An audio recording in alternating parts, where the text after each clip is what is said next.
All right, folks, we are back. Sam Seder on the Majority Report. Now, longtime listeners of this program, not even longtime listeners, the people who have been listening for what seems like a long time, which has been the past year, the primary, will note that we kept talking, we kept playing the clips of, the first time, I can't remember what it was if we got fooled the first time. But then we started seeing these guys show up at different campaign events through the election. In fact, let's play the first one that we have. This one, I'm quite convinced that that Jeb Bush was just shattered by this, and this is Jeb Bush at an event, and I believe where was it? Was this in New Hampshire? It was in Iowa. Was it in Iowa? Jesus, I think this really hurt me. But he was wearing a sweater. He's being very Jeb Bush. And so he's talking to an audience. All the seats are filled, and then this happens to poor Jeb Bush. Considered themselves undecided. I hope that I can persuade you to go tonight to caucus for me. We've been here for over 2 hours. We haven't gotten paid for our time. We got the $50. You're done such. Get out of here, man. No,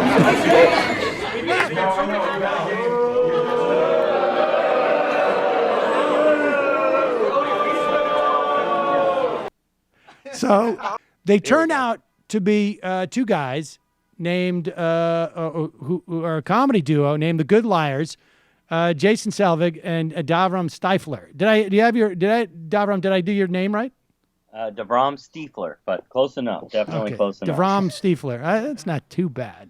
Guys, welcome and congratulations. Thank you very much. Thank you very much. You guys were onto us from the very beginning. Well, and we have to admit, we weren't talking to press. We made a rule not to talk to press, but you guys figured us out pretty fast. Well, we actually called your mom. Whose mom was it that we called? That would have been my mom. Yeah. Wonderful lady. She was I remember I spoke to her on the phone. She's like, I don't know what he's doing exactly, but I'll push it along. I'm not sure she still knows exactly what we were doing, but she's very supportive and yeah. So, He did sound very supportive. All right. So all this culminated in a movie called Undecided, which I watched last night on Netflix. It's also available on iTunes. It is. I enjoyed it immensely, and it's a mock documentary, which is a format that I have a special affinity for. And so, all right, let's start with this. Either one of you can answer this. Let's start with you, Jason. So, sure. In the film, the first time you guys start to do this, and I should also say that Jenna Friedman's in it. She's a former producer on the Daily Show, and also, I guess, a self-appointed Sarzina of Ebola. People can go check her Twitter feed to figure out what that means. And an old friend, Asif Manvi, is also in the film. So the first thing you guys do is you go after Rick Santorum. Is that right? Did you guys shoot this in more or less the sequence that we saw? Besides the Trump, the Trump is boring, which is like one of the last stunts we did. That was actually the first one we did.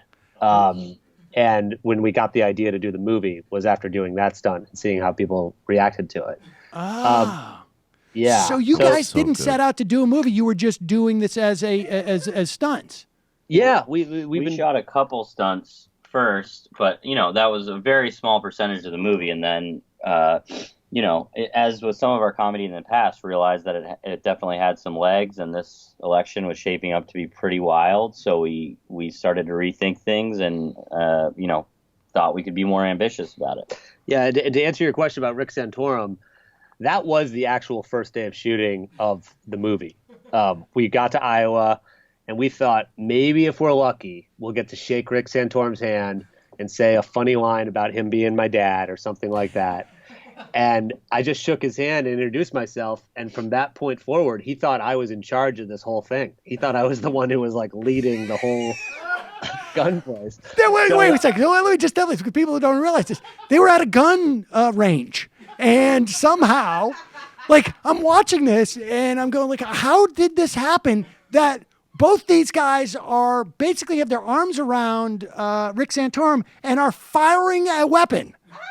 Yeah, it was crazy, and like I say in the movie, I've never fired a gun before in my life. That's actually true. I'd never fired a gun before, and Rick Santorum is loading one, and then I'm shooting one next to him while calling him Dad, and I'm just thinking, if I drop this gun or if it backfires and I end up killing a presidential candidate, this would be really bad. This would be really bad. Do not kill Rick Santorum. Please don't. Please don't. But DeVrum, I got the sense, like, I mean, when I saw this, I thought, oh, this must have been early on because I imagine that if this had happened later in the shoot, that because at one point, DeVrum, it looked like you were just playing with the idea of like, should I just fire this round off into the like not down the firing range? Like you started to. I mean, look, like Jason said, it was the first day of shooting. We couldn't believe the access we were getting. So, you're seeing a 2 or 3 minute scene or whatever. That was 45 minutes of just being, talking to the press there. A lot of them thought we were both his kids. There were some quotes in local papers that were like, Rick Santorum's sons say they've never fired guns before. And it just turned into the weirdest thing. And it was the first thing we shot. I mean, we were there at like 6 a.m., in the morning of the first day of shooting. And so it was really surreal. So, yeah, some of those moments you saw, there were many, many more. And it was a good omen for the rest of the film if we could get access like that. I have to say, were there times where you were in situations like that where you were like nervous? I mean, that struck me as one of those things like you guys weren't quite sure what was going on, but you had to commit to these things. Were there times where you started to get nervous? Because frankly, like, I think it takes what you guys did took a tremendous amount of balls, frankly. Well, thank you. And yes, there were nerves, but it's the adrenaline kind of kicks in when you're about to do something crazy. And that's what got us through it. But yeah, there were some times where we were like at the Jeb Bush rally, we were let out by the campaign manager and she was cursing at us the whole time. Told us it was going to affect our future. Yeah, actually, yeah. That's true. Well, she's right. That's true. She's maybe not wrong about that. But I just tweeted at her actually asking if she'd seen the movie and how great Jeb Bush was in it. Well, you know what? That's funny because we were talking today. I was like, I can imagine that maybe like George P.'s son, if he is a kid, it's like, would come across this on YouTube and then just report it back up. And then just like that call where George P. calls his dad, Jeb, and says, "You're not going to believe this. It was just a prank, Dad." Well, we can dream. He's going to be like, "Oh, gosh. Oh, darn it. Darn it." They darn it all over again. Come on, man. Come on, guys. The part about that scene that you can't see unless you watch the movie is Jason, before they get up to talk about that they've been paid to sit there, Jason leans over to a woman sitting next to him and goes, Is that the guy in charge talking about Jeb Bush?" She's like, "What?" And the implication is because we had created this whole fake events coordinator called Dale Herbert Events. So our whole thing was where we were looking for Dale to find out why we weren't being paid. So the idea is that Jason was asking if that was Dale Herbert or not.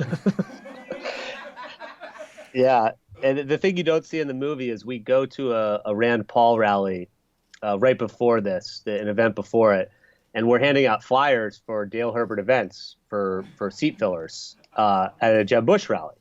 So before the rally, it was a news story that because a Marco Rubio campaign staffer tweeted a picture of the flyer, and then Jeb Bush's campaign started blaming Marco Rubio's campaign for doing this, and all these two people are the two campaigns are going after each other. In a matter of like 2 hours, we have these campaigns blaming one another, and then it occurs to us that we need to finish out the story and go be the seat fillers. So it was a morning Rand Paul event and an afternoon Jeb Bush event, and we were able to kind of bring it full circle. Hey, it's Sam Seder. Why don't you subscribe to this channel? You can do so right over here. Over. Subscribe.